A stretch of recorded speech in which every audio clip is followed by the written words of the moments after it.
Histoire bouddhiste. Pattakara. Pattakara était une très belle jeune fille, née dans une famille indienne fort riche. À 16 ans, elle allait devoir épouser un homme de la même caste qu'elle, bien qu'elle fût amoureuse d'un ouvrier qu'elle avait rencontré chez elle. Cet homme, puisqu'il appartenait à une caste inférieure, ne pouvait prendre Pattakara pour femme. Pourtant, alors que le jour du mariage approchait, elle prit la fuite avec l'ouvrier, et tous deux se réfugièrent en un lieu connu d'eux seuls, et s'y marièrent. Durant 6 mois, la vie passa pour eux agréablement, bien que modestement. Puis un jour, Pattakara se rendit compte qu'elle était enceinte.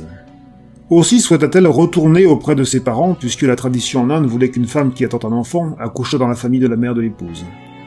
Pourtant, le couple n'ignorait pas qu'en retournant auprès de leur famille, ils prendraient le risque de n'y être plus acceptés. Ainsi hésitèrent-ils longuement à prendre une décision, de telle sorte que, après les 9 mois de sa grossesse, elle n'avait toujours pas rejoint ses parents. Elle ne prit cette décision qu'au dernier moment, alors que son époux était au travail.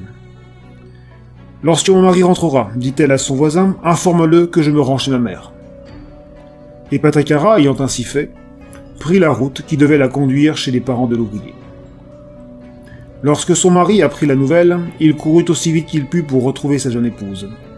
Il la trouva alors qu'elle avait de violentes contractions. Ils s'arrêtèrent, donnèrent naissance à un petit garçon, et décidèrent que, puisque l'enfant était né désormais, il était inutile de poursuivre leur chemin et qu'ils pouvaient bien retourner chez eux. 2 ans passèrent, et Pattakara se trouva de nouveau enceinte. Mais ils firent le choix cette fois de se rendre un peu plus tôt auprès de sa famille.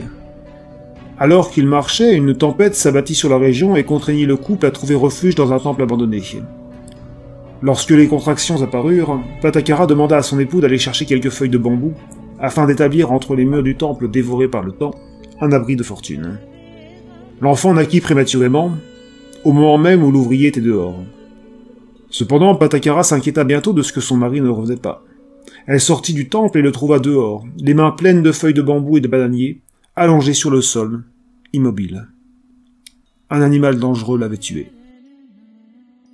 Dévastée, la jeune femme se résolut cependant, avec l'énergie du désespoir, à poursuivre son chemin vers sa famille, portant ses enfants à bout de bras. Or, la tempête avait eu pour effet de faire déborder le lit d'une rivière voisine, en sorte qu'il était impossible à Pattakara de la traverser avec ses fils. Elle dut donc laisser l'aîné sur le rivage pour franchir la rivière avec le nouveau-né, prévoyant d'aller le rechercher ensuite.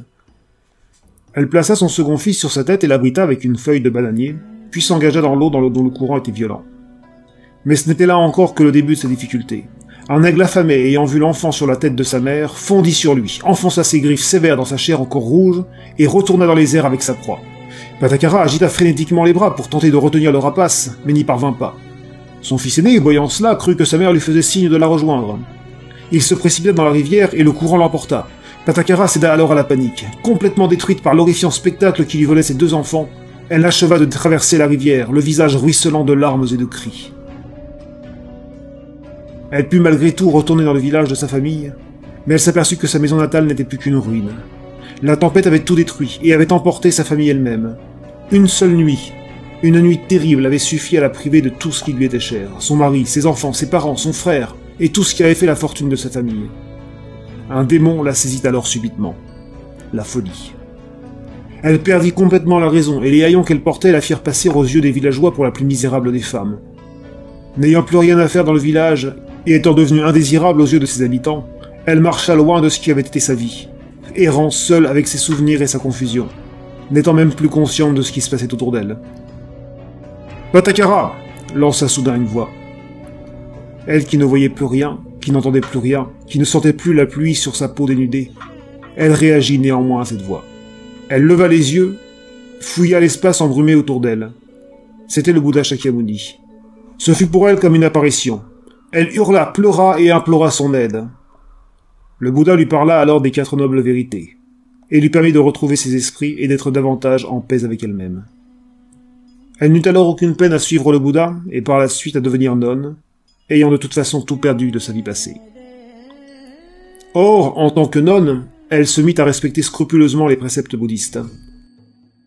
Un jour qu'elle se lavait, elle versa un premier seau au sol, qui absorba très vite l'eau. Lorsqu'elle versa le second seau, le sol but l'eau un peu plus lentement, et au moment de vider le dernier seau, la terre mit encore un peu plus longtemps à la digérer. En observant ce phénomène, elle prit conscience que le premier seau était comme ses fils. À peine était-il né qu'il lui avait été enlevé. L'eau du second seau la fit songer à son mari, qui avait vécu un peu plus longtemps avec elle, avant de disparaître lui aussi. L'eau du dernier seau, enfin, lui rappela ses parents, qui avaient passé plus de temps encore auprès d'elle, mais qui avaient fini également par mourir.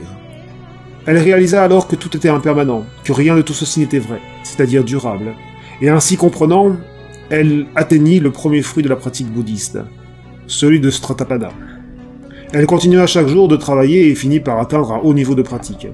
On remarqua même que de toutes les nonnes, elle était celle qui respectait le mieux les préceptes bouddhistes. Étant devenue quelque temps plus tard maître bouddhiste, elle raconta une histoire qui lui était arrivée il y a longtemps. Elle avait, dans une vie passée, dérobé de l'argent à ses voisins avec lesquels elle était fâchée, mais avait démenti devant eux le vol dont ils l'accusaient.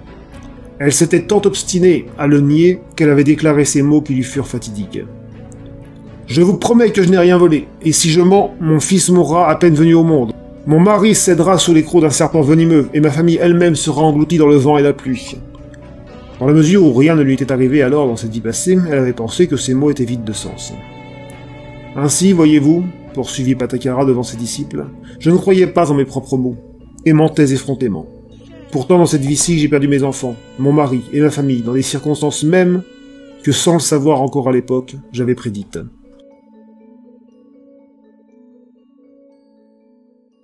Pattakara avait fini par comprendre que tous ces tourments qu'elle avait vécus n'étaient que des illusions, pareilles aux bulles d'écume que produisent les vagues qui s'abattent sur les rochers et qui disparaissent aussi rapidement qu'elles sont apparues.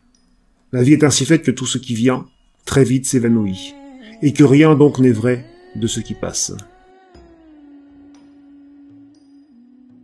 Association du Vrai Cœur. www.vrais-cœur.org